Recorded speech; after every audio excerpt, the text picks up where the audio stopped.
երկնային Տեր, Տեր, ես խնդրում եմ, որ ներես մեզ լսողներին, այստեղ կանգնածներին, ներես բոլորիս, եթե ժամանակը ճիշտ չեն գնահատում, եթե շատ հաճախ անիմաստ օրեր ու ժամեր են կորցնում, Տեր, խնդրում եմ օգնես ամեն մեկին գիտակցի ինչքան իրականա երկինքը, գիտակցի ինչքան իրականա քո խոստումները ու ինչքան իրականա են գանձերը, որ երկնքում մենք կարանք դիզենք, Տեր։ Ես խնդրում եմ, Տեր Արքա, օգնի ամեն մեկիս դառնա երկնային պահեստապետ այնտեղ գանձեր դիզելու համար։ Այնպես այստեղ ապրի, որ այնտեղ Տեր պահեստներ ունենա դիզած գանձերով, Տեր։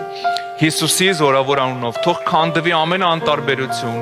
ամեն սխալ բան, Տեր, թող ամեն մեկը իրական պատկերացնի երկինքը, Տեր։ Թող այդ հայտնությունը գա ամեն մեկի կյանքում, Տեր։